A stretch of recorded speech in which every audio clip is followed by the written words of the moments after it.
Encontré esto de Genófanes, un escritor griego, que me pareció bellísimo porque tiene, es como una especie de idea de la tolerancia, ¿no? De un concepto nuevo sobre qué es lo sagrado. Dice: chatos negros, así ven los etíopes a sus dioses. De ojos azules y rubios, así ven a sus dioses los tracios. Pero si los bueyes y los caballos y leones tuvieran manos, manos como las personas para dibujar, para pintar, para crear una obra de arte, entonces los caballos pintarían a los dioses semejantes a los caballos, los bueyes semejantes a bueyes, y a partir de sus figuras crearían las formas de los cuerpos divinos según su propia imagen, cada uno según la suya. Esto me parece que es como fundamental como para entender en general, ¿no? Como esta cultura, que fue una cultura que obviamente tuvo un origen chamánico, totémico, como otras culturas que comenzaron en el Neolítico, pero que fue evolucionando, digamos, hasta ser de los dioses las imágenes de ellos mismos, con sus virtudes y con sus defectos, que es bien distinto a la forma sagrada, digamos, que tienen los asirios o los egipcios, ¿no? Y esto me encantó, ¿no? Los caballos, pensar, bueno, eso, de que cada uno de alguna forma crea el universo. Cada uno piensa el universo de acuerdo a su propia imagen, ¿no? Y eso posiblemente es lo que pasa justamente en estas culturas y desde muy al principio. Yo acá les traje como una línea de tiempo que me pareció muy útil. Acá empezamos en el 3200 antes de Cristo, con esto que se llama el arte cicládico. Se prolonga hasta el 2000. A la vez en Creta aparece en el 2500 el arte minoico, que va a durar aproximadamente hasta el 1500, pero si ustedes ven, tenemos en el 1700 ya aparece el arte micénico, o sea que hay confluencias, ¿verdad?, en estos artes. En especial el arte minoico, el de Creta y el micénico, van a tener como una relación, digamos, por más que en realidad los micenos, los aqueos someten a los cretenses, vamos a tener como un diálogo ahí muy interesante. Y tenemos en 1550 la máscara funeraria de Agamenón, que es como, entender, ¿no? El momento clave, digamos, por el cual conocemos al arte micénico.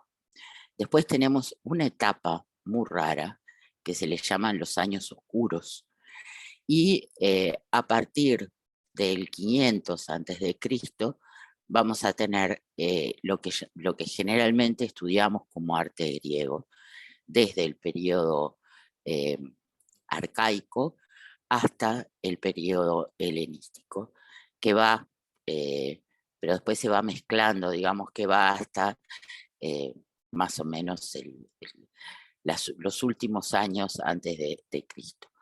Pero aquí ya el periodo helenístico se va a ir mezclando con el arte romano. Entonces, digamos, estamos como, ¿no?, con 3000 años para estudiar, de los cuales hay una parte, ¿verdad?, que es la que hemos estudiado como siempre tradicionalmente, que es, ¿no?, que son estos años que van desde el siglo VII hasta el siglo III, más o menos, que se considera el momento clave para ubicarnos un poco. Entonces, estas islas son las islas, justamente las islas Cícladas. Acá está Creta, que fue el arte minoico, ¿verdad? Ay, perdón, Y acá tenemos toda la parte, bueno, esto es lo que llamamos Grecia, ¿no? Acá vamos a tener el Ática, Atenas, y en realidad toda esta zona, por eso siempre he querido ir a Estambul, toda esta zona, que ahora es Turquía, era también de influencia y de arte griego.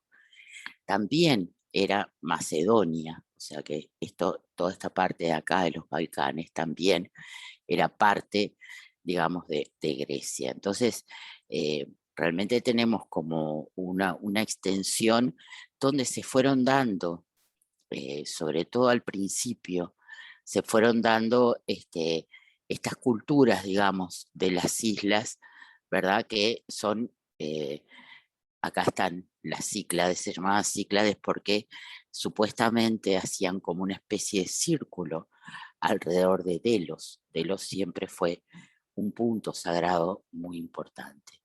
Pero son unas 2.200 islas, de las cuales 33 solamente están habitadas, ¿no? Así que es como una especie de archipiélago ahí, de islas que tienen conexión, obviamente, pero no todas habitadas. Y tenemos en Atenas un museo de arte cicládico y griego antiguo que es muy interesante, está en esta casa como del siglo XIX, que reúne estas piezas que son nada menos que del 3200 al 2000 antes de Cristo. Y fíjense qué interesante ¿no?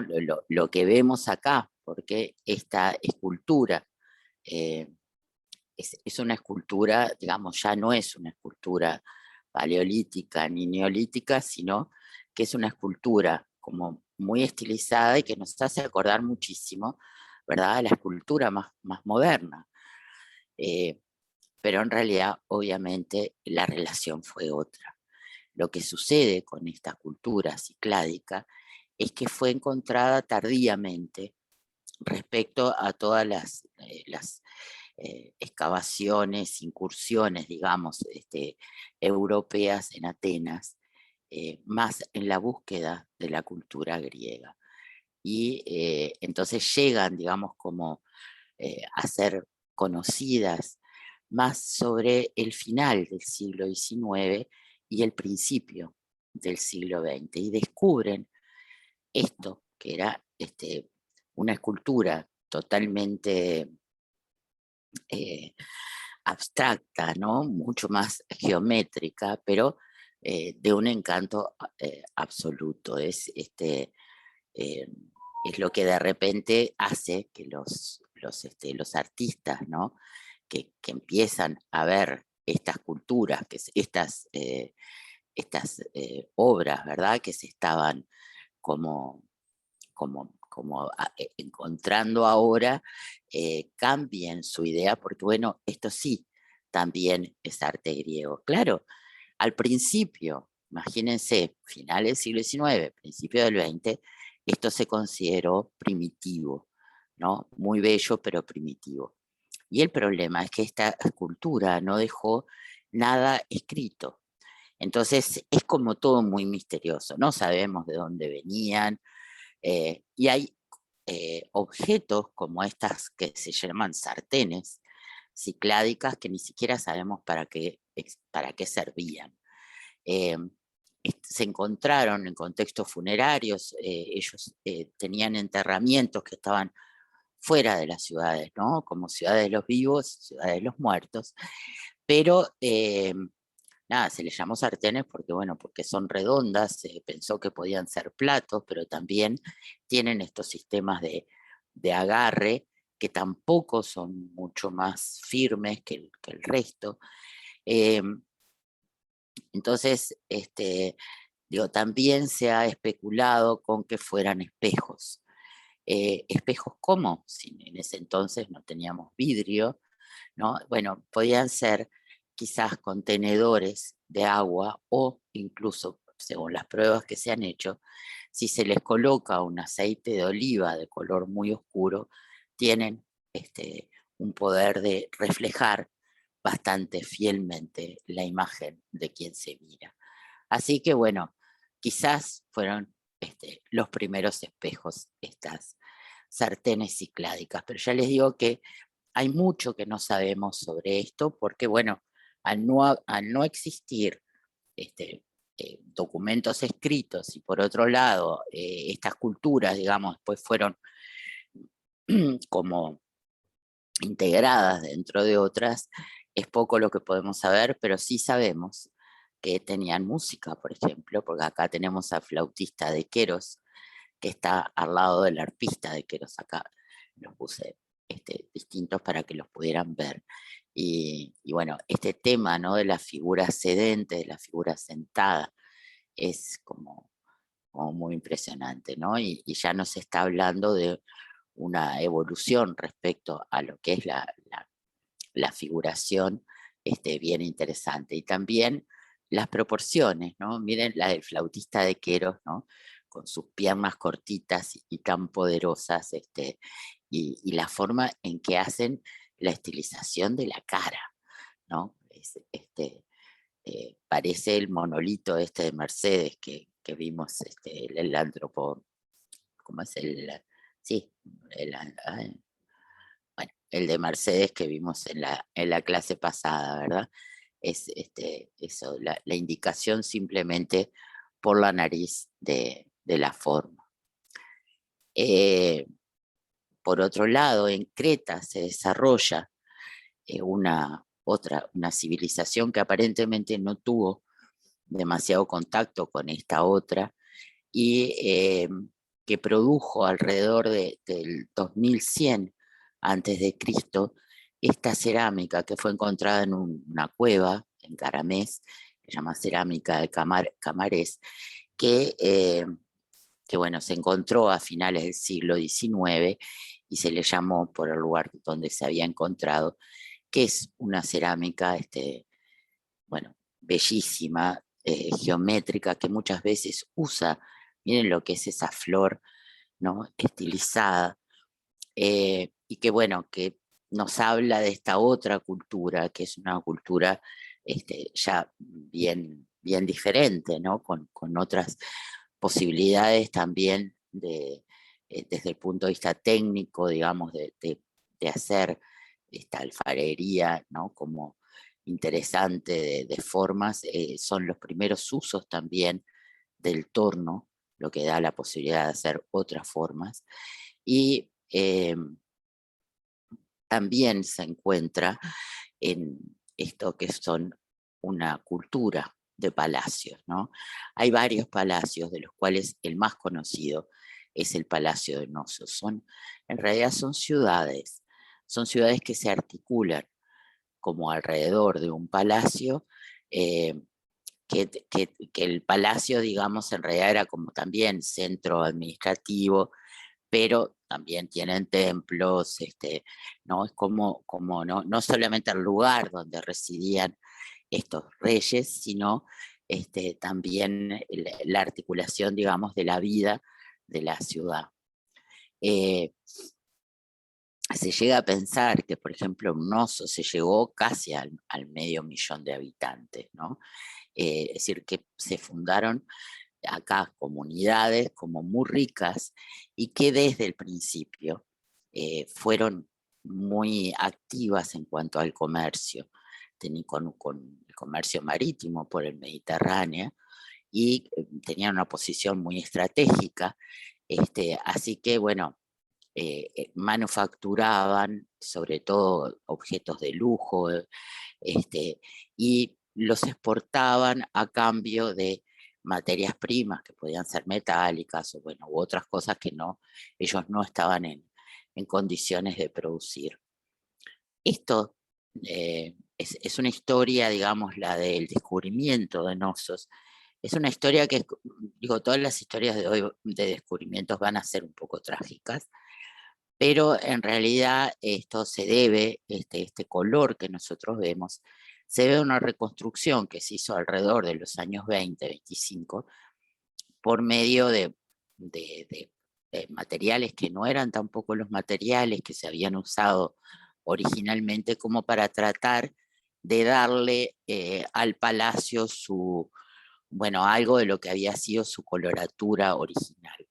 Pero esta intervención, que fue hecha con muy buena intención por Sir Arthur Evans, que fue quien descubrió el Palacio de Knossos, en realidad, obviamente, no fue buena para lo que es la conservación y bueno, y menos el meterle hormigón y otros materiales como modernos. Así que en realidad eso como que, bueno, se paró.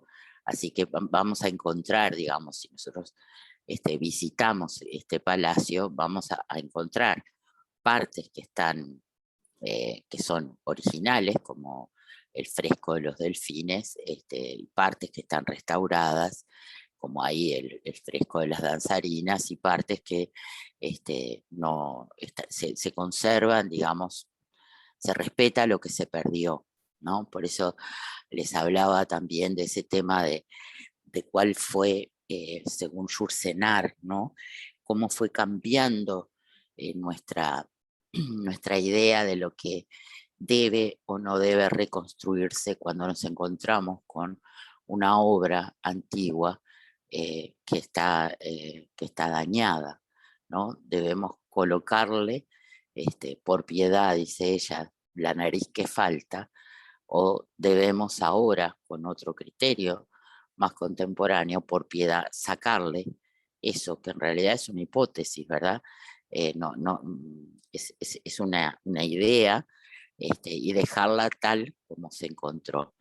En 1900, Arthur Evans hizo ¿no? como estas excavaciones que se hicieron a gran escala, se mantuvieron en 1902, y después en realidad siguió hasta 1931. Eso que les decía, de 1925 también se hizo bajo Evans, y después de la Segunda Guerra Mundial, en realidad todas las excavaciones que tomaron como un cariz también más científico fueron dirigidas por la Escuela Británica de Atenas. Entonces acá tenemos, por ejemplo, el fresco de la procesión, que está reconstruido en parte, y en parte es el fresco original. Pero bueno, acá se dejó como muy claro, ¿no? Cuáles eran unas partes y cuáles eran otras partes. Eso también es un criterio a veces de reconstrucción. Y en el Museo Arqueológico de Heraclión, que se funda en 1883, cuando empiezan estos primeros encuentros, tenemos en Creta justamente eh, digamos, como bueno, todo esto que se encontró justamente ahí expuesto, ¿no? Y ahí vemos que hay como obras que son bien de distintos momentos, ¿no? Sobre la derecha arriba, fíjense cómo se parecen a las figuras estas cicládicas que habíamos visto, pero también tenemos eh, abajo, ¿no? Este mural del acróbata saltando al toro, ¿no? Que ya estamos ante la cultura minoica más clásica, o el sarcófago Hagia Triada, que es uno de los tesoros del museo, que es del siglo XIV antes de Cristo, y que se descubrió en 1903. Y arriba vamos a ver que hay, bueno, descubrimientos de distintos momentos, porque bueno, obviamente Creta después también fue ocupada y, ¿no? y se hicieron y se encontraron con otros estilos que son posteriores, pero esto es el estilo que llamamos minoico, que tiene mucho que ver, si ustedes ven, no solamente con la geometría, bueno, de abajo que tiene como espigas, ¿no? Qué maravilla, 2700 al 1450 antes de Cristo, más o menos están datadas estas piezas, pero aparecen además estas figuras de aves y peces, y también muchos elementos que tienen que ver específicamente con lo marino. Entonces es un arte que se vuelve como como muy organicista, ¿verdad? Es un arte que tiene todos estos juegos como de curvas y este, que corresponden también, no diría el naturalismo, pero sí a una relación como muy armónica con lo que era el, justamente el entorno natural y bueno, y ese tema de estar tan en relación con lo que es la vida marina. Porque el pueblo cretense fue un pueblo eh, posiblemente no mucho más dado a los intercambios como el comercio que a las guerras, ¿no? Es decir, ellos mantuvieron relaciones con otros pueblos porque se han encontrado además vestigios, ¿no? Como les contaba con los fenicios, vestigios de obras minoicas muy lejos, ¿no? Digo, llegaron hasta Francia. Y estas obras, digamos, dan cuenta como de una vida también cotidiana, muy, muy dada a la belleza, muy a los juegos, ¿no? El tema si recuerdan, el mito del laberinto, del Minotauro, posiblemente se refiera al palacio justamente de Minos, ¿no? Porque tenían bueno, esa, por un lado, ese trazado así complejo, ¿no? Que recuerda a un laberinto, pero también porque hay una especie de adoración al toro que posiblemente venga de la época neolítica también, ¿no? En que el toro se vuelve un dios, ¿no? Una imagen. Entonces tenemos dioses que están vinculados justamente y ritos que están vinculados con el toro, pero vieron que ahí no se mata al toro, lo que se hace es saltar al toro, ¿no? Es como una especie de juego de destrezas. Bueno, y tenemos también estas diosas de las serpientes que hablan quizás de una especie de matriarcado, ¿no? Más antiguo del que quedan estas figuras femeninas que son las diosas de las serpientes. Acá tenemos un saltador de toro del siglo XVII o XV, miren lo que es, qué maravilla, ¿no? La forma y un jarrón de libación, donde también vemos el tema del toro, eh, y abajo estas formas de toro que tienen muchas veces eh, algo que se colocaba también en la arquitectura y que eran cristales de roca o de jaspe en determinadas partes, ¿no? Que hacían que brillaban, ¿no? Con el sol. Así que tenemos como este tema del toro sagrado, que quizás es este antepasado del Minotauro. Hay destrucciones eh, entre el 2000 y el 1900, y por ejemplo, el Palacio de Knossos se reconstruye después nuevamente entre 1700 y 1450 a.C. Y ahí se van a establecer los micénicos, que son un pueblo, el pueblo de los aqueos, sí, un pueblo guerrero, digamos, que van a estar ahí hasta que se destruyen finalmente en 1380. Es decir, que estamos en una época de muchas, digamos, si bien Creta, ¿no? Aparentemente durante muchos años sigue con esta forma de vida como pacífica, casi lúdica, lujosa, ¿no? Porque lo maravilloso de estos palacios, por un lado es como el diseño arquitectónico, que tenían siempre claraboyas, entradas de aire, está súper bien pensado todo el tema de la ventilación, pero además tenían circulación de agua corriente adentro. Entonces, yo realmente, bueno, todo un sistema de escaleras ¿no? y de conexiones, realmente estaban súper pensados como para una vida muy, muy confortable, ¿no? Pero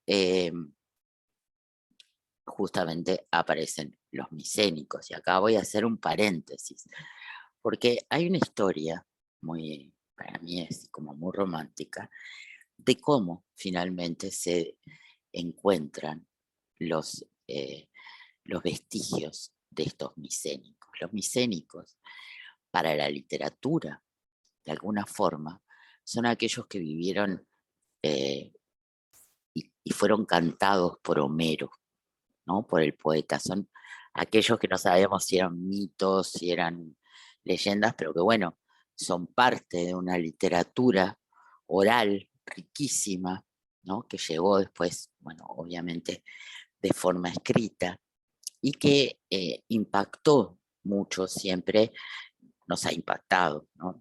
Hemos leído también como parte de nuestra formación así general, ¿no? La Ilíada y la Odisea en el liceo, pero cuando tenía unos 8 o 9 años, este muchacho, Schliemann, que no era rico, alemán, leyó justamente la Ilíada y la Odisea y se obsesionó con una idea que era encontrar Troya. Entonces para eso hizo un camino bastante corto, o bueno, bastante largo, que fue convertirse primero a hacerse rico, ¿no? Entonces se dedicó a los negocios, se hizo rico, se casó con una mujer rusa y cuando tenía unos casi 40 años, bueno, decide que es el momento de emprender por fin su aventura en busca de Troya. Él no tenía una formación académica, así que siempre fue mirado, digamos, por el medio académico con muchas dudas, ¿no? Era una especie así de aventurero. Y se va a donde supuso, por sus lecturas, que era Troya, y que en ese momento estaba bajo el gobierno turco, y hace unos tratos ahí con el gobierno turco para poder excavar, ¿no? Ya les digo que guiado por su estudio de los textos de Homero. En el medio le propone a su mujer rusa, bueno, unirse a esta aventura, ella le dice que no, se divorcian y a los pocos meses se casa con una muchacha griega, muy joven, hija de un amigo suyo griego, llamada Sofía, que es la que aparece en la foto. Sofía no estaba tampoco muy entusiasmada con las excavaciones, en realidad siempre se quedó con su familia en Atenas, pero Schliemann consigue justamente excavar y encuentra, bueno, después de muchos meses de excavación, encuentra lo que cree que es Troya. Y bajo esa ciudad, que se da cuenta que no es Troya, encuentra otra. En realidad son varias ciudades que están hacia abajo. Y en el apuro, y en la inexperiencia, y en el no saber, él destruye parte de esos vestigios de esas ciudades, pero encuentra en 1873 lo que llama el tesoro de Príamo. Y nada, hace que se vayan este, los operarios, digamos, y guarda todas esas joyas que ha encontrado y se va al hotel y hace que la retraten a su mujer esa misma noche, a Sofía, con estas joyas del tesoro de Príamo. Eh, a mí me impactó porque en el museo de Pérgamo está esta foto de Sofía y estas fotos también de lo que fue estos primeros hallazgos. Y él encuentra esta máscara mortuoria y le llama la máscara de Agamenón. Así que de alguna forma él logra conectar con esta cultura, ¿verdad? Acá hay una fotografía de 1885 de él con su equipo encontrando esto que se llama la Puerta de los Leones, que era como la entrada, digamos, a Micenas. En realidad, después hay estudios, una cantidad de estudios posteriores que le sacan a Micenas ese lugar que un poco míticos, ¿no? Que le daba Schliemann. Pero bueno, a partir de él es que se empieza a excavar y a encontrar, ¿no? Este periodo que había sido como oscuro. Se identifica la civilización micénica y él va a bueno, él va a morir, digamos, va a volver muchas veces. Imagínense, es una época bastante complicada, digo, el tema, ¿no?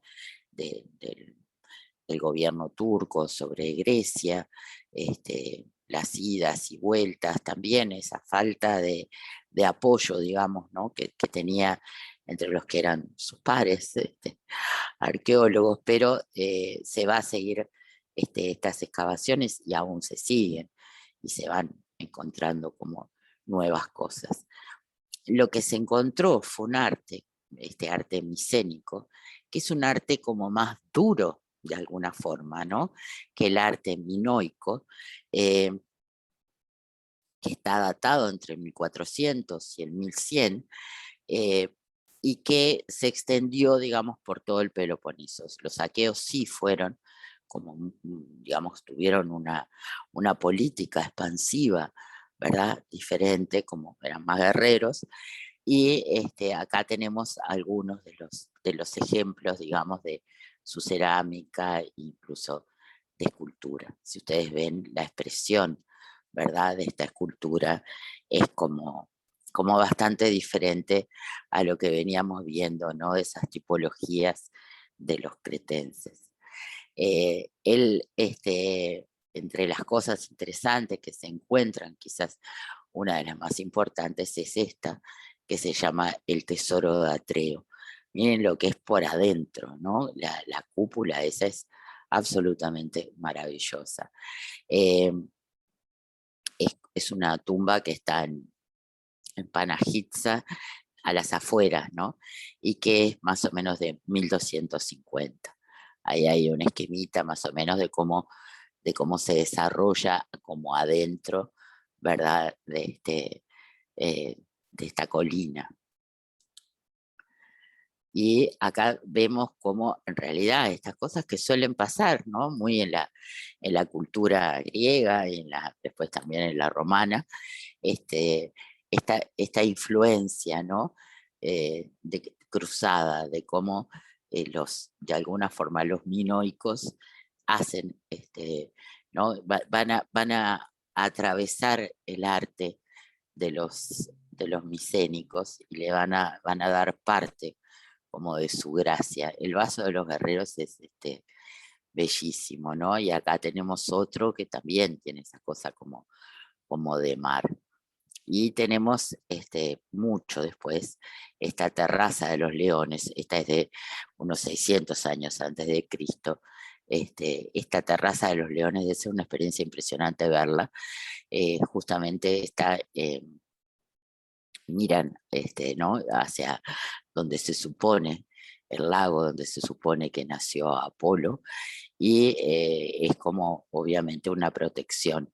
Son 12 leones, de los cuales en este momento en realidad los que vemos ninguno es, ninguno es de los originales, porque los originales, por un tema de protección, ahí ven en la foto de arriba, están, están nada, en un museo, y lo que hay que vemos son las réplicas, pero bueno, nos ayudan como a pensar cómo, ¿no?, cómo eran estos leones de Naxos.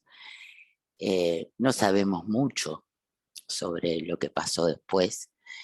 Posiblemente hubo una invasión de dorios. Los dorios eran como del norte, eran arios, venían como de los Balcanes.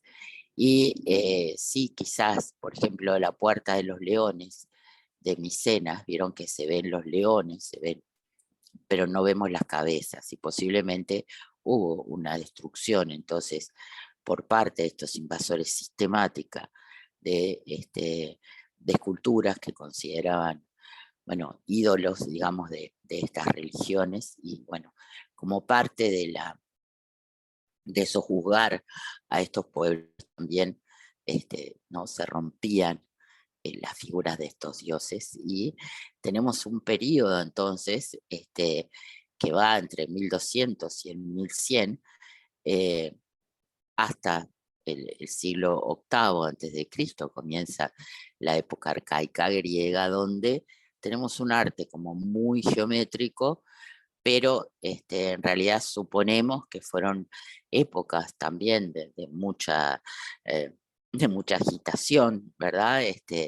Donde no hubo avances importantes en cuanto por ejemplo, la arquitectura monumental, sino que se usaron estas mismas construcciones, que ya estaban y se adaptaron a otros usos, pero no hubo como un espíritu constructivo. Pero encontramos entre el 1000 y el 900 antes de Cristo estilo que se llama protogeométrico, que es eh, muy maravilloso también, que fíjense que en el de la izquierda estamos viendo acá, esto es un rito funerario, ¿no? Acá tenemos al muerto y a los que lloran, ¿no? A los que están doliendo, eh, y empieza como esta tradición, digamos, por un lado tenemos estas piezas que son eh, motivos estrictamente geométricos, ¿verdad? Y por otro lado, empezar a usar estas formas de cerámica también como narración. Entonces, esto va a ser muy importante para lo que viene después. Los vasos griegos, la verdad que merecerían mucho más tiempo, pero nada, les traje como algunos ejemplos. Ya desde la época arcaica, la, la técnica, digamos, fue como siempre más o menos la misma, que es la del engobe, ese pigmento hecho a partir de tierras naturales, que se coloca todavía este, con la pieza semi-húmeda, y se bruñe con algo, puede ser una piedra, algo muy, muy pulido, se bruñe y con eso queda como pegado, digamos, a la pasta, y después lleva una cocción que no es muy alta. La de la porcelana necesita como 1800 grados. Esta es una cocción que 800 grados, 900 grados, ya queda la pieza, digamos, pronta para usar. Y bueno, quizás estas ánforas y estos jarrones fueron usados como para contener y mover de un lugar al otro eh, líquidos, ¿no? Como importantes, como el vino, como el aceite, pero tal vez también tuvieron un rol decorativo. Nosotros no sabemos nada sobre estos artesanos que hicieron, no conocemos más que tardíamente algunos nombres, pero estos primeros son totalmente anónimos y no sabemos si eran temas que se repetían, es decir, ¿no? Cuáles eran, pero bueno, sí aparecen entonces temas mitológicos, aparecen temas que tienen que ver con las costumbres, ¿no? Con el tema de las luchas, del deporte, también de las carreras de carros, que a veces también tienen que ver con, con estas historias que nos han llegado, ¿no? Entre míticas y literarias, eh, pero que tenemos como esto de la cerámica de las figuras negras sobre fondo rojo, o figuras rojas sobre fondo negro, de figuras negras sobre fondo blanco, o al revés, las figuras claras sobre fondo oscuro, que van a ir atravesando, digamos, como distintos momentos, y también, sí, quizás lo que va a ir cambiando más son estas formas, ¿no? Las formas que son más características de un momento o de otro. Y también pasa con los vasos griegos, que los vasos griegos se exportaron muchísimo, entonces también se han encontrado, digamos, en todo el Mediterráneo, se han encontrado estos vasos porque, bueno, no eran especialmente piezas demasiado valiosas, aunque se usaran para ornamentación, todas, ¿no? Sino que también eran piezas que estaban hechas como para ser exportadas y, bueno, ser de repente recipiente, pero después también elemento decorativo. En, en el Museo del Taranco, en la parte de abajo, además de que tenemos vidrios fenicios maravillosos, hay piezas estupendas de, justamente de la cerámica griega, así que bueno, va mi recomendación para que vayan y no dejen de ver esa colección que es realmente increíble que esté en Uruguay. En Cuba también hay una colección de vasos griegos maravillosa, de una donación del Conde de Lagunillas en el Museo de Arte Universal, que también es absolutamente increíble. Por eso digo que, claro, la historia, digamos, de Grecia está como desparramada, porque también pasó muchas etapas de pobreza, de guerras, ¿no? En el correr de los siglos, de etapas complicadas políticamente, donde no hubo control, ¿no? Sobre lo que salía. Entonces, por eso nos podemos encontrar hoy en colecciones en todo el mundo, pero también hasta en Uruguay, nos podemos encontrar con piezas como muy valiosas, ¿no? Y así llegamos a lo que se llama el arte griego arcaico, que coincide con el desarrollo de político de ciudades-estado griegas, que eran ciudades que en realidad se manejaban cada una con su propio gobierno, digamos, que tenían características ligeramente diferentes, pero que comenzaron en 776 a.C. Esta celebración de los Juegos Olímpicos que de alguna forma hablaban de esa unidad simbólica. Estas ciudades-estado a veces guerreaban entre ellas, a veces se aliaban para guerrear con otras, ¿no? Pero bueno, empieza esta forma como de unión, de lucha simbólica, ¿no? Que son los Juegos Olímpicos, eh, y se va más o menos este periodo hasta las guerras médicas, eh, en el 400 que termina, ¿no? En el 492 al 479 antes de Cristo.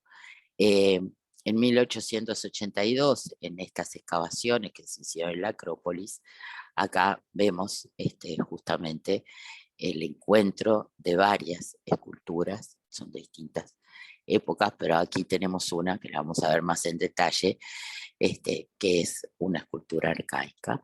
Se encontraron también estas piezas, estas monedas, que son del siglo VI y del siglo V, y cerámicas también que cuentan justamente este tema, ¿no? Del desarrollo de los Juegos Olímpicos, de los que hemos hablado un poco, pero bueno, hay que recordar, digamos, que estos Juegos Olímpicos hacían de quienes ganaban, los elevaban, ¿no? Como a una categoría de semidioses que no cobraban, no tenían premios en metálico, pero bueno, se les aseguraba la comida por toda su vida y que se los inmortalizaba haciendo una estatua. O sea que era un grano, en la estatua iba su nombre, la fecha en que había realizado su hazaña deportiva y el nombre de su padre. Este es el moscóforo, es el que estábamos viendo ahí salir, que es, es así como súper, ¿no? Como típico, tiene todas las características de la escultura arcaica, y tiene un ternero sobre los hombros. No sabemos si sería algo votivo, si es una ofrenda, pero fíjense qué impresionante cómo es súper, ¿no? Como naturalista la figura del ternero y lo estilizada que es la figura del moscóforo. Estos cuoros, ¿no? Estos efebos, generalmente son hombres jóvenes, y va como evolucionando. Si ustedes ven, de alguna manera los primeros se parecen mucho más a la escultura egipcia, que obviamente fue una inspiración, y tienen esto que se llama la sonrisa arcaica, ¿no? Esa semisonrisa, y están como, el torso está de frente absolutamente, una de las piernas está ligeramente hacia adelante, hay como cierta exploración en la forma de las rodillas, pero digamos, pero todo lo demás es como muy, muy canónico, ¿no? Es una forma que se repite.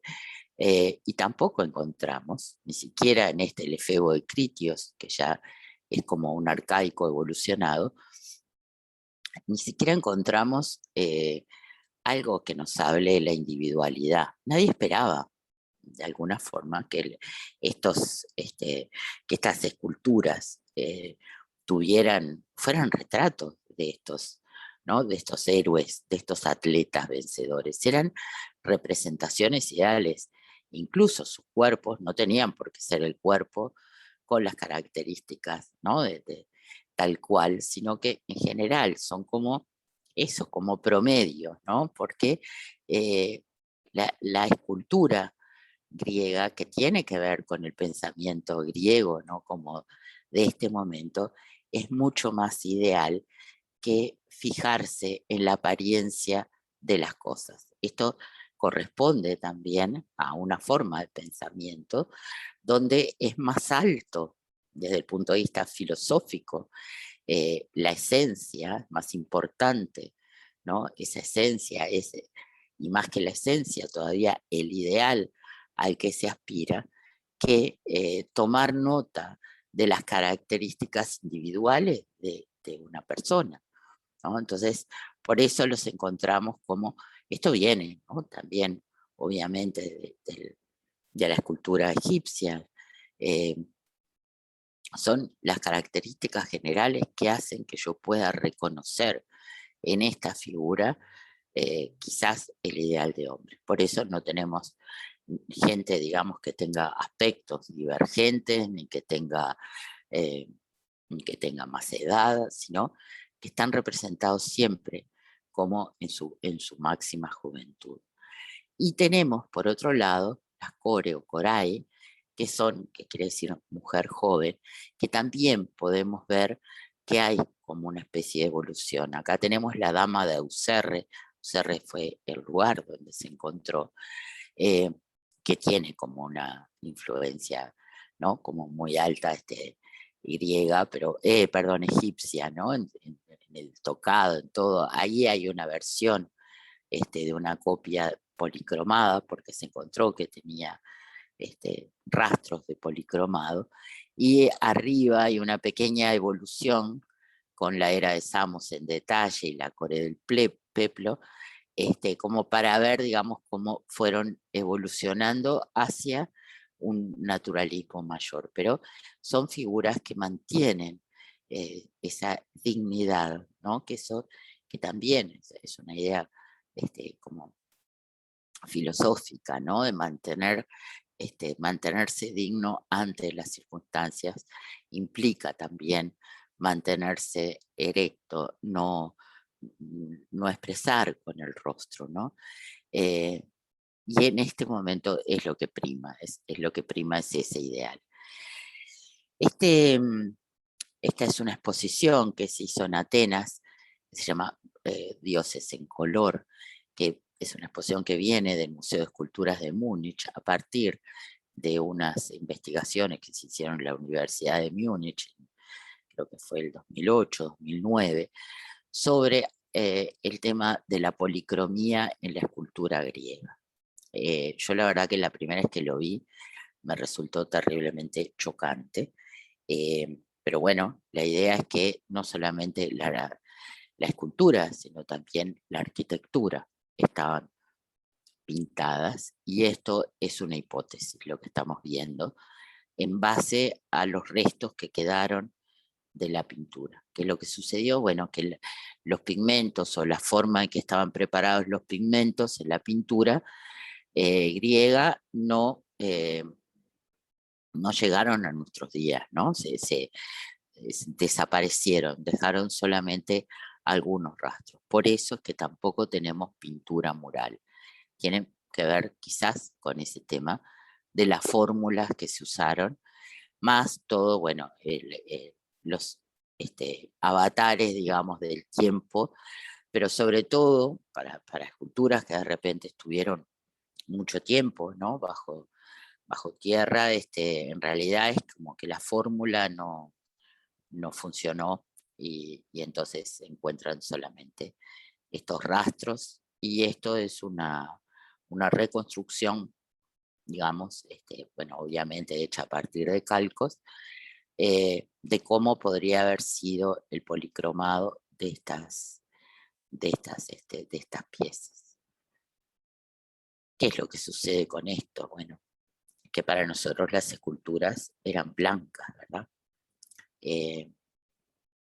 Entonces, encontrarnos con esto nos parece realmente como de golpe, es muy movilizador, ¿no? Supongo, para todos. Porque tiene una cosa como vulgar, ¿no? Parece como esas figuritas que venden en las santerías. ¿Hay alguna otra opinión que he leído de que en realidad no es posible que hubieran pintado con esa forma así tan sólida cuando había tanta sutileza en el trabajo en volumen?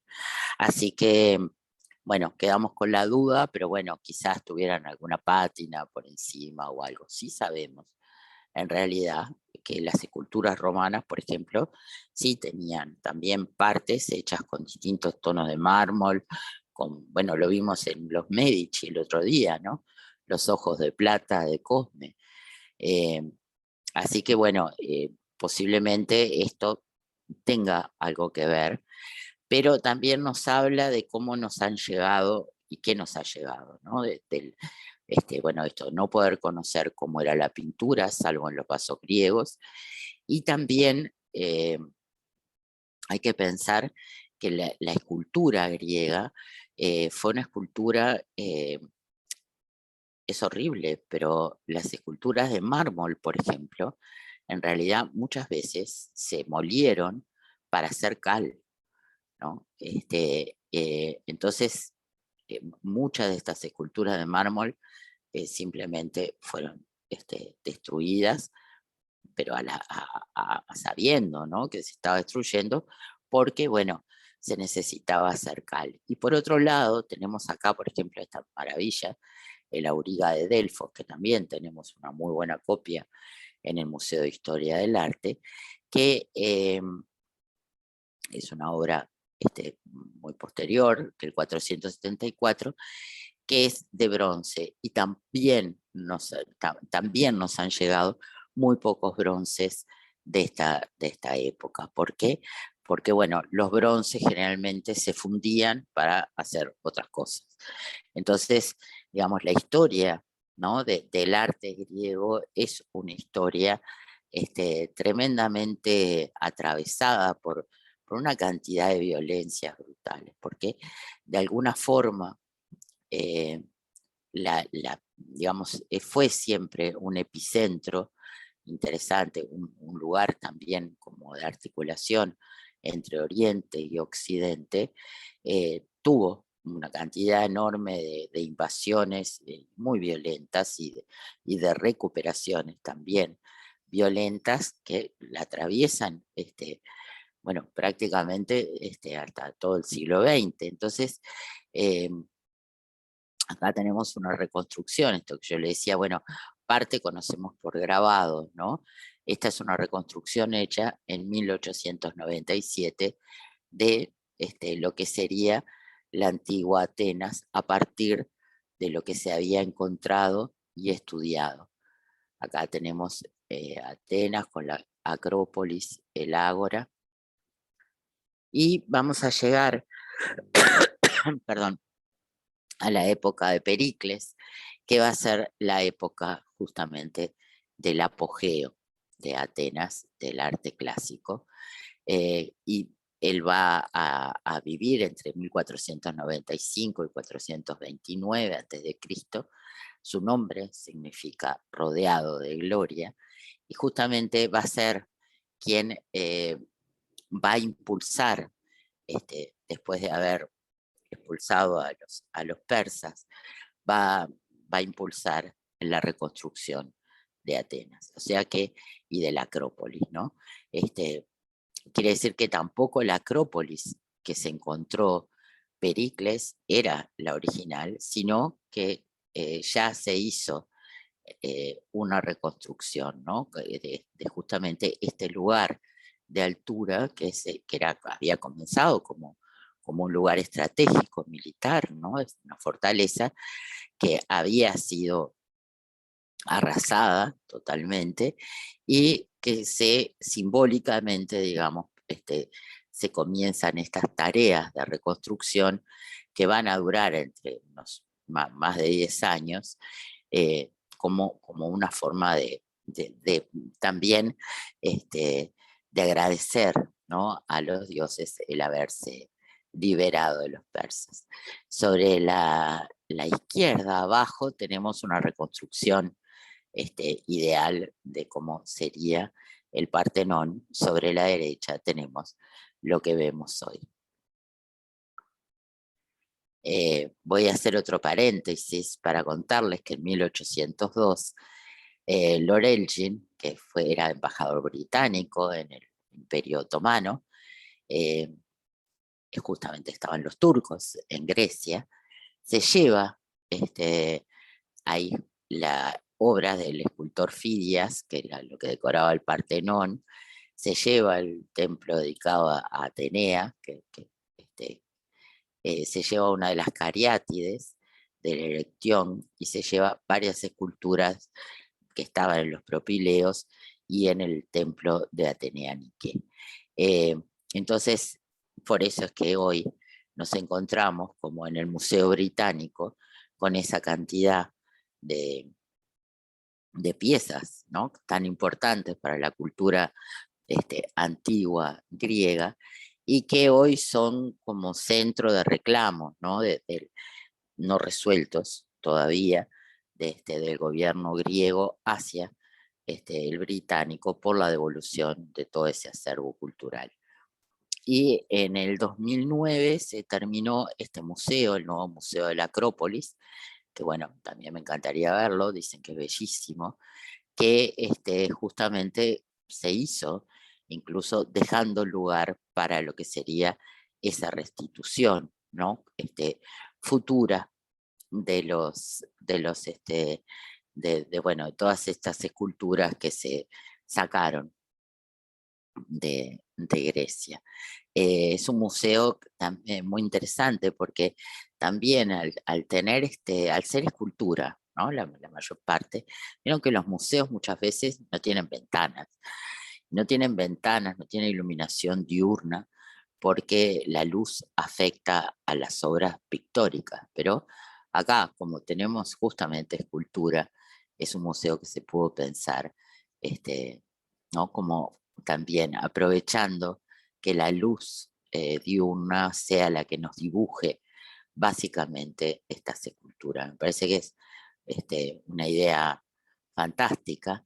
Y además, cuando estaban haciendo el museo, se encontró también un yacimiento bastante más antiguo, así que uno puede como también asomarse.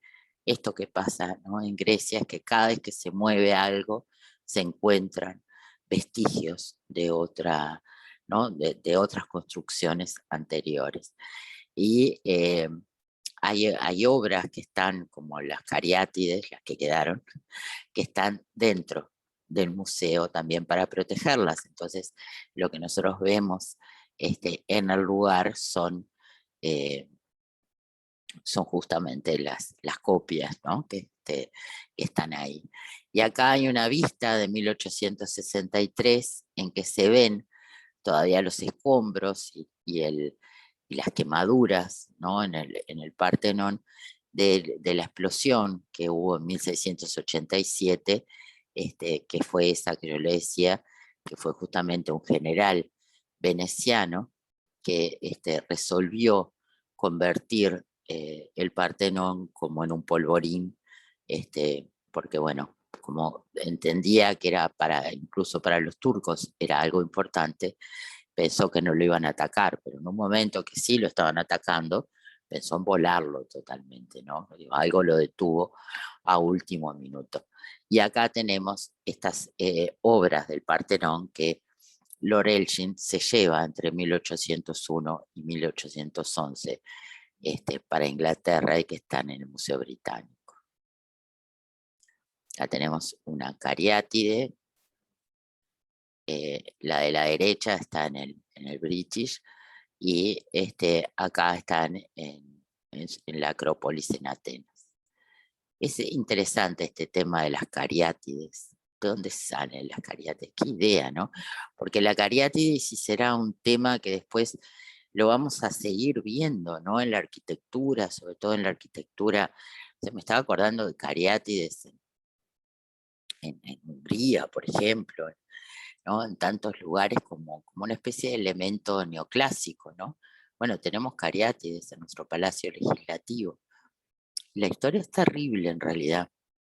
Caria era una ciudad un poquito al oriente, ahí donde ahora es Turquía, que se había rebelado contra Atenas.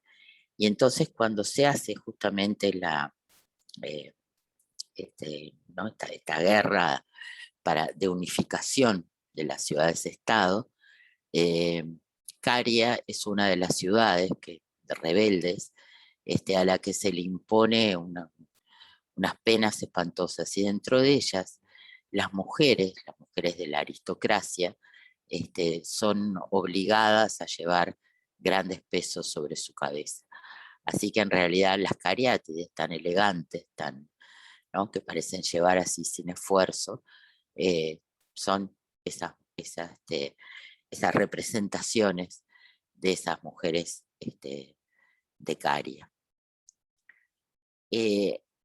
Vamos a hablar un poquito de arquitectura, de esta arquitectura que se funda a partir de lo que eran los primitivos templos de madera y que van a ser una tipología que se mantiene durante toda todo el periodo, digamos, griego, que nos cuesta un poco pensarlo, porque eran templos que no estaban pensados para estar adentro. No había rito como los ritos católicos, por ejemplo, ¿no? de ese tipo de asamblea que se desarrolla dentro del espacio sagrado, sino que dentro del espacio sagrado lo que había era la imagen del Dios. Había zonas donde cualquier fiel no podía entrar, solamente los sacerdotes, y están rodeados por este peristilo de columnas, ¿verdad? Que parecen como si fueran árboles, tal cual, que entonces de alguna forma definían estos espacios, entre los espacios donde los fieles podían entrar, pero ya les digo, era como muy breve, era para hacer una ofrenda y salían, y la otra parte que estaba dedicada, sí, a los sacerdotes. El primer orden, desde el punto de vista histórico, digamos, que vamos a ver en Grecia y también en el sur de Italia, es este que se llama el orden dórico, y que es una columna, acá tienen, la ven toda completa, que se apoya en el suelo directamente, que tiene un remate como muy sobrio, ¿vieron? En forma, se llama toro, en forma ligeramente curvo, que hace como la unión con el dintel, que es esa pieza horizontal, y después tenemos el frontón arriba. En general también tenían arriba, bueno, la cima, que sería la techumbre, que en Partenón, por ejemplo, también se destruyó ahí en 1600. Tenían gárgolas que en realidad servían para tirar para sacar el agua, el frontón, que generalmente estaba también esculpido, que es esa forma triangular, y después como estas formas que forman parte del entablamento, que se divide en dos partes, el friso y el arquitrabe. Y tiene triglifos, que son como esas canaletitas, metopas, que es la parte esta, que se articula entre una y otra, el arquitrabe, que es la parte, digamos, que se conecta con la columna, que tiene el capitel, que es justamente esa parte en forma de toro, que a su vez tiene tres partes, y después viene el fuste.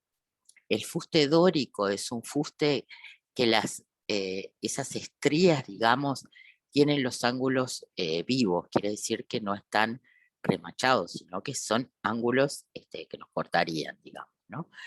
Y después eso se apoya, ¿verdad?, sobre la plataforma que tiene el estilóbato, que es la primera parte, donde se apoyan las columnas, y el estereobato, con sus eh, escalones. Esto en realidad, la foto es de un templo de Argigento en Sicilia, y ven que hay algo muy interesante, y es que las columnas no son cilíndricas, sino que son ligeramente más pequeñas arriba.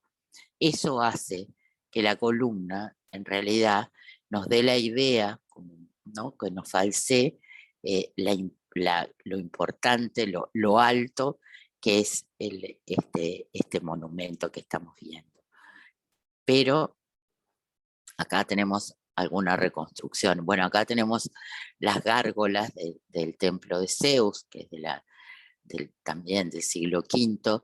Esta ya como les decía, son momentos, digamos, de gran construcción y muy lujosa. Este era el templo dedicado a Zeus, que se terminó en el 456, y hay otro de Hera, que es finales del siglo VII anterior, y acá tenemos, que la conocemos solamente por algunas copias y por descripciones, lo que era esa escultura crisoelefantina de Zeus que estaba adentro, ¿no? Imagínense, está muy bueno el tema de poder ver lo que era el tamaño respecto, ¿no?, al tamaño de los fieles. Era una escultura como así, absolutamente mega, ¿no?, hecha de marfil y oro. Es decir, era algo como para crear esa idea de una atmósfera como muy, muy fuerte, ¿no? Y acá tenemos estos frontones del templo.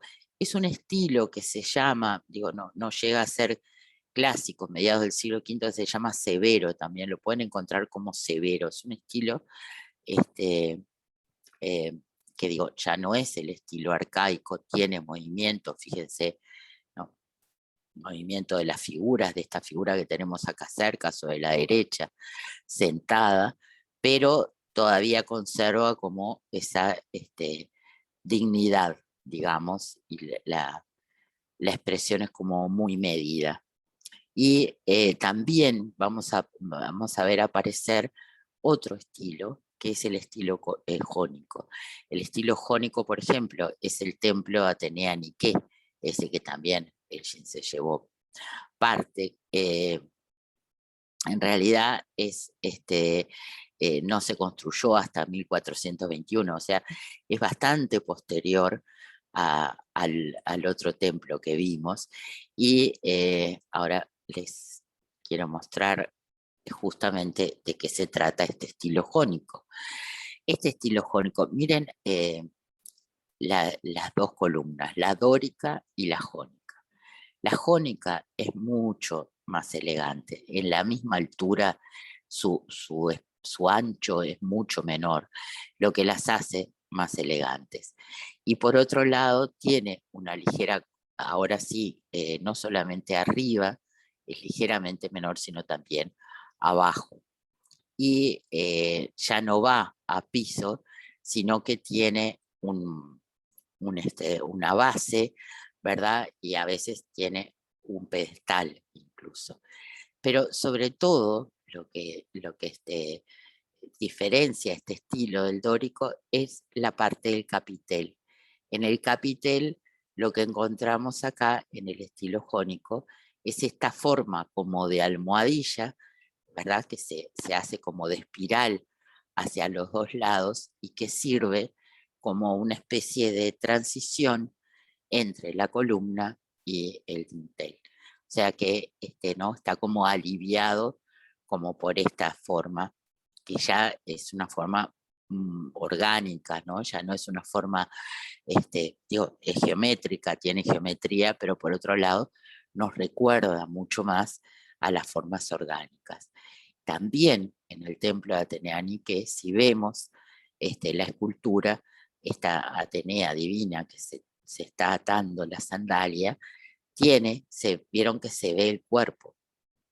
Esto es una técnica que se llama de los paños mojados, que es como lo de las camisetas mojadas, ¿no? La cosa de que en realidad si el paño está mojado, se pega a la figura femenina, entonces digo, en realidad lo de estar vestida es más o menos, porque se revelan todas las formas del cuerpo. Pero ya tenemos a una Atenea que no está, ¿no?, parada, que no está así sino que están en este gesto, ¿no?, como tan humano de atarse una sandalia. Entonces vamos viendo cómo de alguna manera, no, perdón, esta es la parte, no se la debería haber mostrado antes, esta es la Atenea de Fidias, ¿no? Esta es la Atenea clásica, la Atenea que está, bueno, está parada, pero como Zeus, ¿verdad? Es una Atenea que prácticamente ni nos mira. Es una Atenea en absoluta verticalidad y dignidad. Yo la veo dorada y francamente me cuesta un poco, pero bueno, respetando el tema de lo que sería, ¿no?, ese gusto cultural, era como importante que Atenea brillara dentro, y supongo que además dentro de ese edificio, ¿no?, como bastante oscuro, debe ser muy impresionante poderla ver. Pero fíjense qué diferencia hay con esta otra. Dentro de estas cosas que les contaba, ¿no?, de los encuentros y de la cantidad de escultura que se perdió, están las esculturas de bronce, ¿no?, que también no las conocemos porque muchas se fundieron. Y entonces, en realidad, las que se han encontrado ha sido maravilloso porque son esculturas que se rescataron de naufragios que ocurrieron en distintas épocas y que, bueno, a veces de casualidad, como esta en Calabria, esto se descubrió en 1972, era un muchacho que estaba buceando, de repente vio un brazo y pensó que era nada, que era alguien, que era un cadáver, en realidad era una escultura. Se fue a buscarlas y se encontraron no uno, sino estos dos bronces, se llaman los bronces de Riace. Son dos figuras masculinas, una más joven, otra como otra mayor, y que están expuestas en el Museo de la Magna Grecia de Reggio de Calabria. Y bueno, sin duda que haber encontrado estas esculturas, como que es como una especie de milagro, ¿no?, que cambia absolutamente todo lo que nosotros pensábamos sobre cómo podían ser, ¿no? Igual entre el 26 y el 28, porque se descubrió en partes, se había descubierto este dios del cabo Artemisio, que es de este mismo periodo severo. También se había descubierto ahí en ese cabo Artemisio, es del 460 a.C. No se sabe exactamente si es un Zeus o si es un Poseidón y qué sería lo que tiene, ¿no?, la pieza que falta, pero nos da como la idea, digamos, son a la cera perdida, es muy interesante, porque incluso los bronces de Riace, cuando los encontraron que los pies están huecos, o sea que por ahí no salía también el material, porque como estaban hechos para ser apoyados, y tenían incluso como 60 kilos de barro adentro, ¿no? Así que bueno, es súper interesante estos encuentros. Lo que va pasando, y esto tiene que ver también con otras cosas que tienen que ver con lo cultural en general, ¿no? Como, bueno, cómo se pasa de un momento en que lo que importa es el ideal a otro momento en que hay como otra conexión con lo natural que nos hace mirarla con ojos a la realidad, con ojos más amables, y darnos como ese permiso de, de ir más allá del ideal y de buscar otras formas como de humanizar también la representación, ¿no? Así que acá tenemos a Policleto. Policleto eh, es un escultor muy importante porque eh, a él se le atribuye el haber estudiado el canon, digamos, ¿no? Lo que era la regla de la perfección respecto al módulo, a la cantidad de veces, a la proporción, la cantidad de veces que la cabeza debía entrar en el total para dar una figura armoniosa. Eh, y por otro lado, también a esta forma que se llama el contraposto, que es ya no la escultura, como la habíamos visto antes, ¿verdad? Parada, en todo caso con una pierna adelante de la otra, sino donde ustedes ven que se quiebra, ¿no? La postura se apoya en una de las piernas y la otra queda como doblada y hacia atrás, haciendo equilibrio. Entonces, estas figuras adquieren como una especie de movimiento, de flexibilidad, de gracia que no tenían las otras. Y en realidad, si uno mira, por eso me contraposto, eh, hay como pesos hacia un lado que se equilibran visualmente con pesos hacia el otro y nos dan justamente como esa idea de, ¿no? De la gracia de lo que está vivo, ¿no? Que no es rígido, sino que generalmente tiene como esos juegos.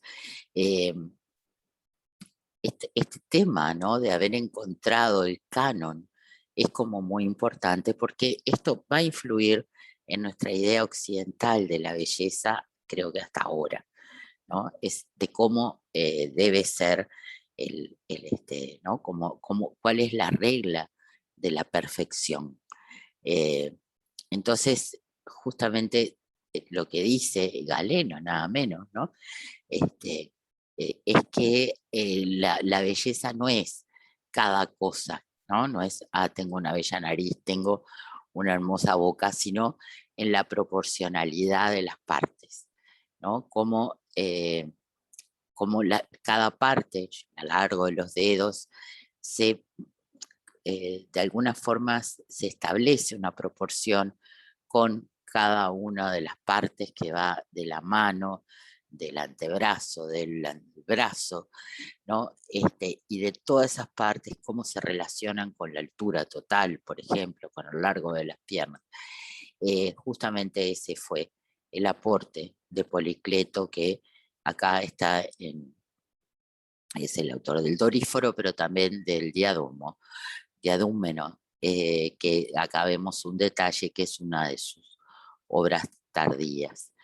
Y tenemos entonces cómo se avanza, ¿no? Esta representación del movimiento que también la vemos en el discóbolo. El discóbolo de Mirón es como, ¿no?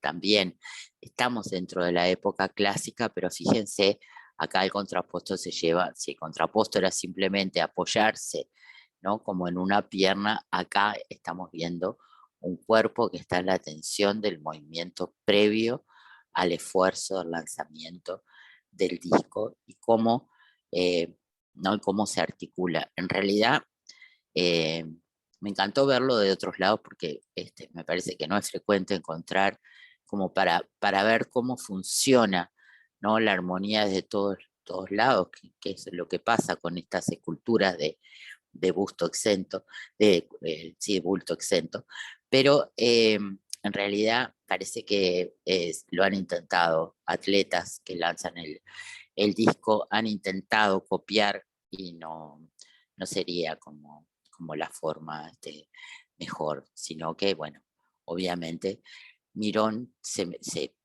tomó alguna libertad en la representación y, digamos, si un atleta intenta imitar así, tal cual esta postura, no consigue tirar el disco.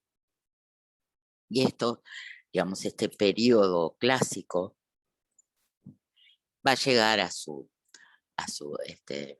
clímax, de alguna forma, con este escultor Praxísteles, que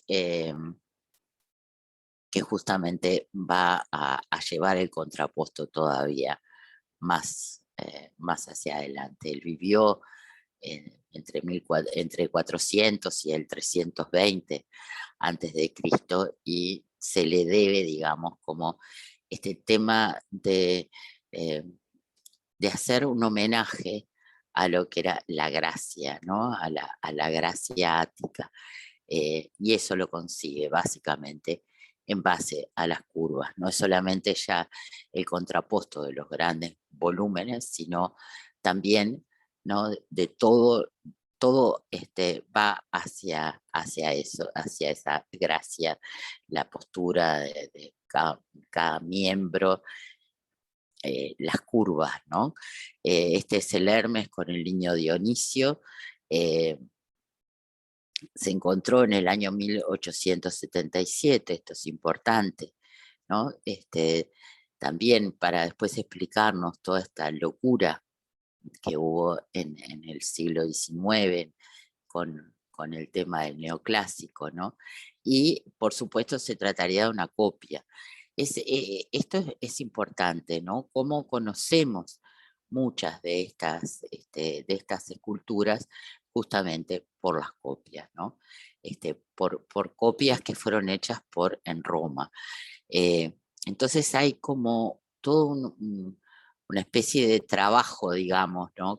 Perdón que la otra la voy a hablar después.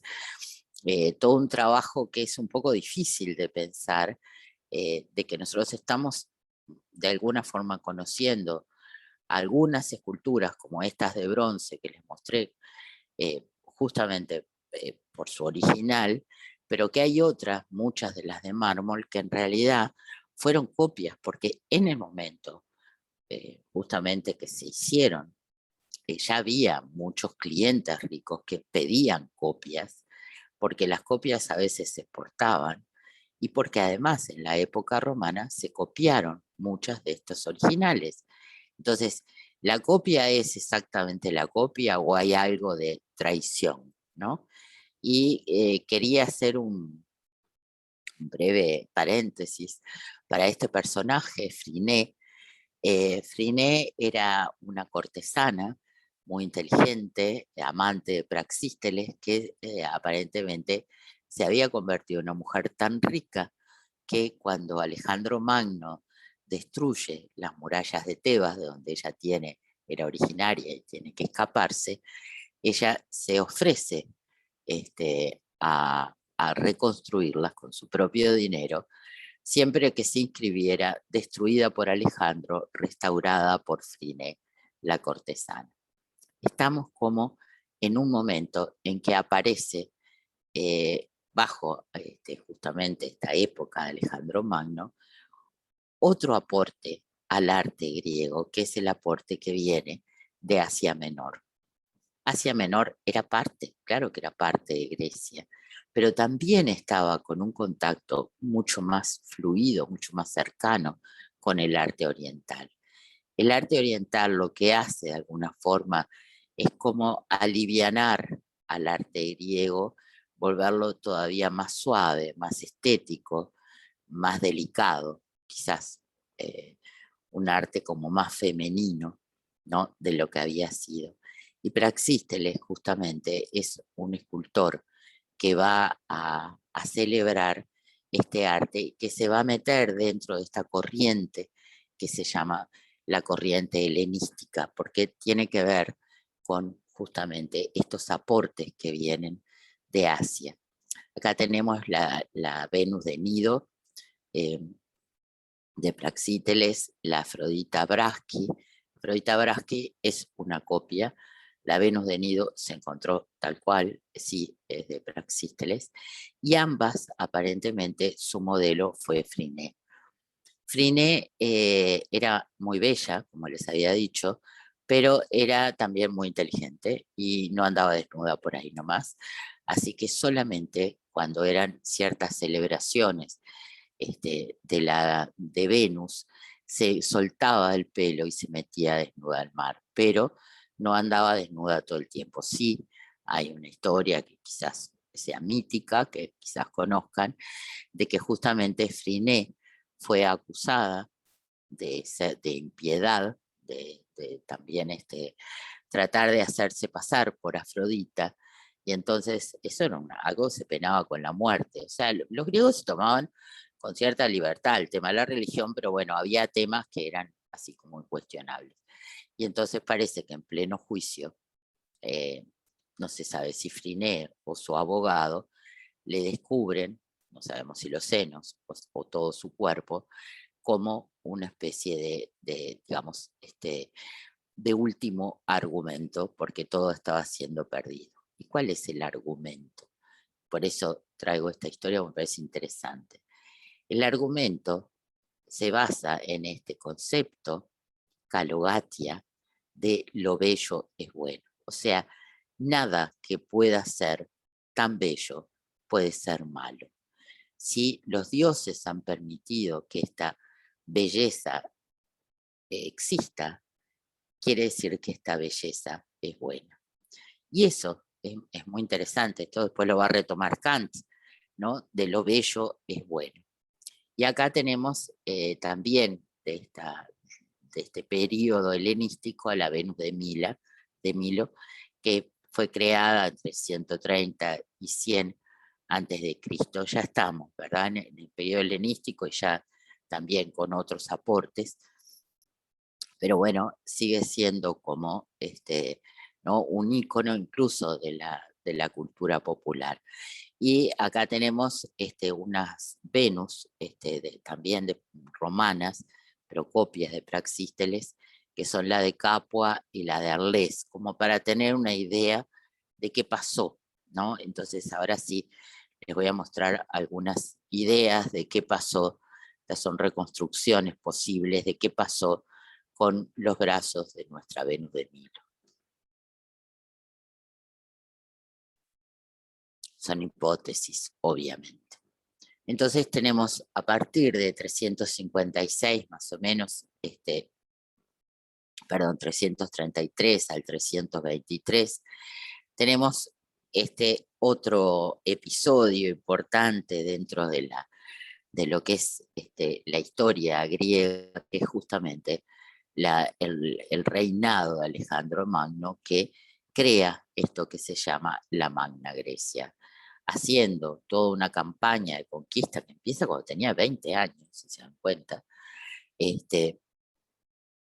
que va también a unir desde el punto de vista artístico y cultural, desde Persia, ¿no? Toda hasta, bueno, toda la parte esta de lo que es hoy Turquía, Grecia, va a llegar al Danubio, va a llegar al este, Egipto, o sea, bueno, por supuesto, Italia, ¿no? Entonces va a ser como muy impresionante, ¿no? Como esta nueva forma en que va a circular todo el arte y en que se van a expresar estos aportes nuevos. En la arquitectura aparece este orden, que es el orden corintio, ¿no? Que tiene las hojas de acanto, ahí les puse un detallecito para que vean, y que, de nuevo, les puse el detalle de los otros órdenes para que vean cuánto más fino es todo el fuste de la columna, o sea, cómo cambia nuevamente la proporción. O sea, si la proporción, además de altura, se había mantenido constante en el jónico, ahora en el corintio es mucho más alta y es mucho más fina también. Y también el acanalado es diferente. Así que tenemos como un tercer orden que se va a ir mezclando en esta época y vamos a tener escultura de varios tipos. Vamos a tener estas esculturas que son divinas, las de Tanagra, que eran, en realidad eran chiquititas, que también hay en el Museo Taranco y creo que hay alguna en el Museo de Historia del Arte, eh, que son figuras de terracota que después se fundían a veces en bronce, eh, y que se hacían generalmente en esta ciudad de Tanagra, en Beocia, que a veces se policromaban y que eran, básicamente eran figuras decorativas femeninas, a veces con estos sombreros, a veces como una diosa, encontramos algunas sentadas, pero la mayor parte están como cubiertas, veladas, esta tiene un abanico, y se pintaban, se policromaban por afuera. Pero tenemos también gran escultura, como este de Laconte y sus hijos, que es justamente de una escuela de Rodas, que fue como el epicentro de la escultura helenística. Es decir, se desplaza, ¿verdad? El centro artístico se desplaza a Rodas. Y miren qué diferencia que hay entre esta representación y lo que veníamos viendo. Acá la expresión patética, dramática, la misma representación de un hecho como el castigo de Laconte, ¿no? Con sus hijos muertos por las serpientes, ya es un hecho que quizás la otra escultura ni hubiera tratado, y menos esas expresiones, ¿verdad? Tanto en la parte del cuerpo como en el rostro, del dolor, del miedo, de la desesperación. Entonces, esto es el espíritu justamente helenístico, es la ruptura de aquel espíritu clásico de me pasa lo que sea, ¿no? Pero me mantengo digno, me mantengo eh, como imperturbable frente a esto, que son circunstancias, que son cosas que pasan, ¿no? Sino que me entrego absolutamente a la emoción. La emoción no había sido nunca representada de esta forma. Eh, como Gálata, ¿no? El Galo moribundo, también tenemos una linda copia, del siglo III, ¿no? También representar a alguien que está herido, que está moribundo y que además es un prisionero. Es decir, puede haber mucha belleza en el cuerpo, pero sin duda hay es retratar un momento donde la vida se está yendo. Y tenemos también a la Nike de Samotracia, de esta misma escuela de Rodas, que está en el Museo del Louvre. También tiene lo de los paños mojados. Y está también ¿no? En el descansillo, una escalera. Y es bien interesante esto, porque en realidad se encontró en dos momentos. Se encontró en 1863 en la isla de Samotracia, por eso el nombre, y por otro lado, se encontró una moneda que la representaba a esta Victoria, a esta Nike, pero arriba de este volumen, digamos, ¿no? Que representa al barco. Y entonces a partir de ahí se siguió explorando y en 1875 se encontró la base, que es como se expone en el Louvre. Y también, bueno, vamos a ver que se expone acá en Uruguay. Y tenemos, un poco para cerrar ya este tema, ¿no? De lo helenístico, esta maravillosa cultura que se llama el jinete de Artemisiones, por el lugar donde se encontró, del 140 a.C., que también se encontró en dos momentos. ¿No? En un momento se rescató una parte, en otro momento se encontró otra, y bueno, hoy está en el Museo de Atenas, ¿no? Como completo, y realmente es una absoluta maravilla. ¿Qué es lo que aprendimos de todo esto? Quizás es John Keats, el escritor inglés, el que me pareció que resumía, ¿no? Esto de la belleza es verdad y la verdad belleza. No hace falta saber más que esto en la tierra. Quizás sea esto lo que ha impulsado, digamos, a que desde los romanos hasta el Renacimiento, ¿no? Esta herencia de los griegos haya sido como una especie de fuente de renovación de la conexión del hombre con el hombre, básicamente, ¿no? Por eso es el humanismo del Renacimiento, es no ya una conexión del hombre con lo ideal, con lo divino, sino una conexión con lo humano, con los valores de lo humano. Entonces vamos a encontrar en Botticelli, por ejemplo, ¿no? Que justamente trabajando en base a estos textos clásicos, con el nacimiento de Venus, como vuelve incluso hasta el contraposto. ¿Qué es lo que sucede? Bueno, en esta época, en el Renacimiento, estas copias romanas empiezan a circular mucho y empiezan a ser coleccionadas también.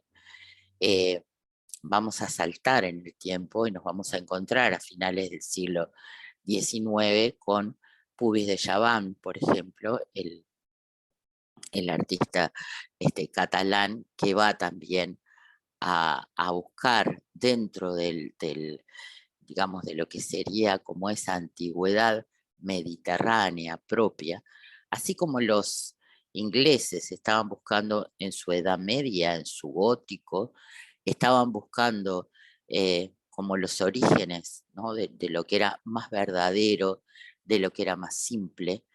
Eh, los artistas españoles, básicamente los del Mediterráneo, como los artistas catalanes, van a buscar justamente como esa herencia mediterránea. Y cuando se habla de esa herencia mediterránea, no están hablando de la Grecia clásica, están queriendo ir más atrás, quizás a esa época homérica, a esa época oscura, ¿no? Para la historiografía, no a esa que celebraron los romanos, ¿no? Que era la época clásica o helenística, sino a otra anterior, mucho más simple, donde había una verdad que estaba ahí a flor de piel y donde la belleza tampoco necesitaba de ningún artificio ni de ninguna construcción.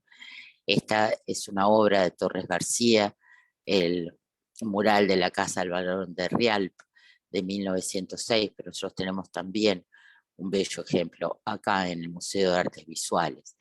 Este clasicismo también lo vamos a encontrar en Picasso. Yo creo que lo vamos a encontrar en Picasso en toda su obra, pero hay dos momentos especialmente. En 1905, cuando él atraviesa esa etapa rosa, ¿no? Ahí hay una vuelta a las formas clásicas, y después, entre 1917 y el 24, cuando además va a Italia, eh, él ahí tiene una vuelta a los temas clásicos muy interesante, que no deja de ser moderno, pero piensen que ya Picasso había pasado por el cubismo, o sea, que esto es como revisar de nuevo sus raíces mediterráneas y ir hacia esa tranquilidad después de la guerra, supongo, además también, después de todo ese trauma, ir a esa tranquilidad que de alguna forma da esa cultura, ¿no? De la Grecia perdida, la Arcadia, ¿no? Esa Grecia anterior a todo el desarrollo clásico y, bueno, cultural, ¿no? Es una vida mucho más primitiva, mucho más libre, y es realmente una etapa bien interesante que además se da también en los grabados. Y creo que se da también, pero ya con otra influencia, se da también en la cerámica. En la cerámica él va a hacer estas que se llaman así, estas tanagras, ¿no? Y si uno ve los rasgos y, ¿no? Con los que pinta, digo, cómo también él mantiene estos colores que son los clásicos de la cerámica griega, y también, ¿no? Como esos rasgos, esas narices rectas, ¿no? Como que hay algo que sigue en Picasso y que va a seguir toda su vida. para ver otras cosas más contemporáneas. Por un lado tenemos la Venus con cajones de Dalí, del 36, esta obra que me pareció interesante, toda la muestra se llama Canon, de Mateo Maté, del 2017, que toma justamente calcos de esculturas famosas y les cambia el sexo o les cambia la raza, es decir, ¿qué hace no? Bueno, ¿qué pasa si en realidad este canon no fuera el que conocemos, sino fuera otro el canon? Y me pareció interesante también, bueno, pensar, ¿no? En toda la cantidad de copias y versiones de la Venus de Milo que hay en cemento, en plástico, ¿no? Que nos rodean, que están por ahí, que de repente uno encuentra en la casa de alguien, y cómo muchas veces además estos escultores, ¿no? De ahora hacen unas copias que tienen la cintura mucho más estrecha, por ejemplo, ¿no? Como tratar de hacerlas más, una Venus de Milo más Barbie, más de acuerdo a nuestro canon contemporáneo. Y bueno, y la última es una Venus de Milo, una figurita de acción, ¿no? Como la Venus de Milo toda articulada, y donde también tenemos la hipótesis de sus brazos. Así que es como muy interesante, ¿no? Como desde los romanos en adelante tenemos eh, este visitar, digamos, la Grecia clásica, ¿no? Acá está Fidias mostrando el friso del Partenón a sus amigos, ¿no? Obviamente es una reconstrucción hecha en 1868 por este pintor de temas históricos, ¿no? Cómo se vuelve una y otra vez al tema de algo que, bueno, obviamente no está documentado. Y cómo en 1909 también se hizo, cuando se estaban descubriendo esta civilización minoica y el cofre que les mostré, que está en el museo, esto es un grabado a color de un artista que lo publica en una revista de bellas artes, ¿no? Es decir, estamos muy cercanos al momento del descubrimiento de la pieza, y ya en una época que la fotografía no era tan confiable, entonces se hace esto, ¿no? Y cuando uno piensa en Matisse o en Henry Moore, digo, en esa época dice, claro, obviamente a ellos todo esto les estaba llegando, ¿no? Todos estos descubrimientos obviamente estaban llegando a la prensa, estaban llegando a las muestras, a las exposiciones, y obviamente fueron también, ¿no? Como experiencias que se tomaron y que también nos fueron, ¿no? Como modelando. Acá me estoy refiriendo sobre todo a la cultura cicládica, ¿no? Como fuente, pero también en la Grecia esta helenística, digo, obviamente Montevideo, creo que tenemos unas bellas figuras cicládicas, pero bueno, Montevideo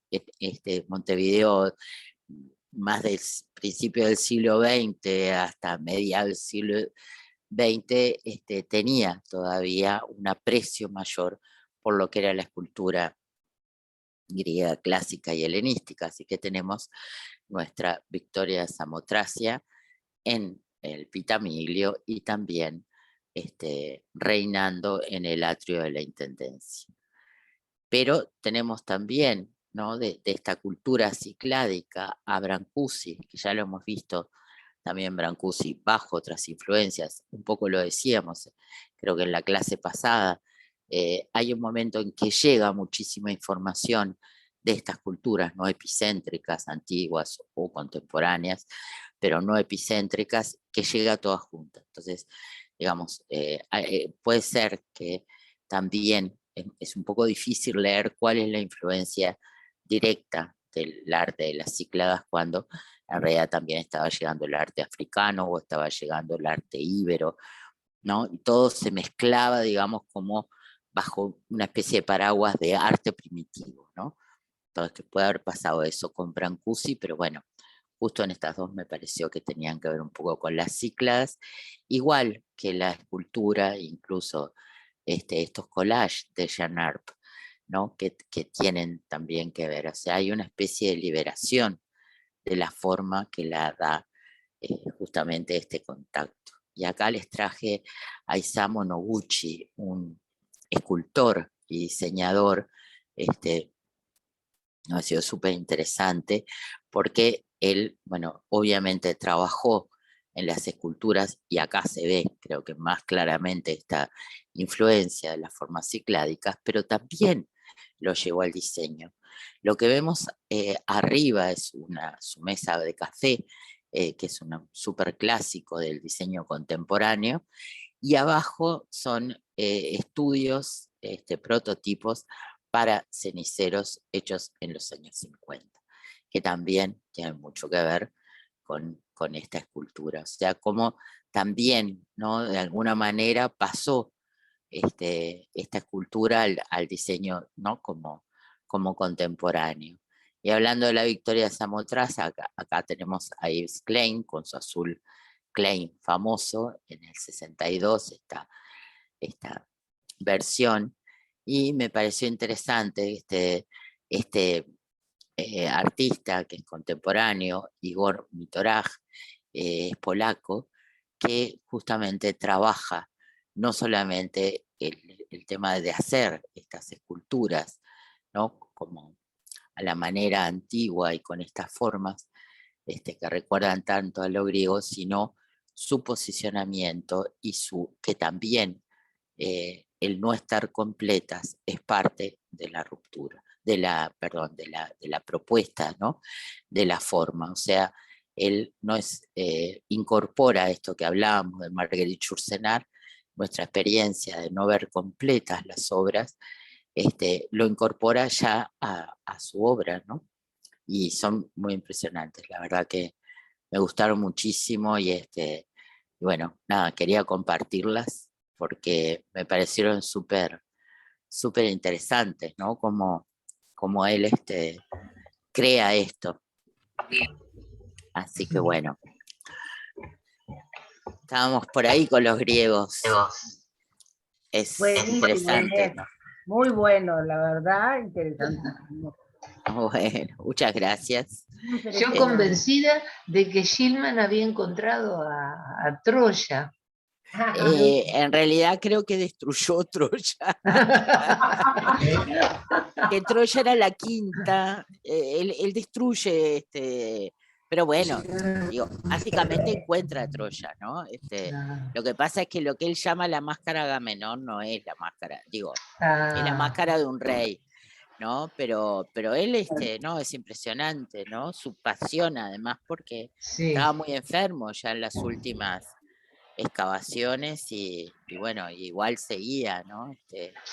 Y realmente hizo su sueño de niño, eso me parece admirable, ¿no? Hizo todo la lo ruta de posible su vida. de su vida, sí, sí. Está muy bueno. Sí. Pero no, creo que es eso, él se equivocó en qué ciudad era. Porque bueno, él se estaba guiando por lo que había escrito Homero, o sea, ¿no? Claro, claro. Eso podía ser o podía no ser, yo qué sé. ¿No? Era una tradición oral, las cosas. Homero lo conocemos por transcripciones, ¿no? Así que bueno, bastante bien le fue. Un genio loco. Un genio loco. Bueno, Bueno, divino. preciosa la clase, Inés. Bueno, muchísimas gracias.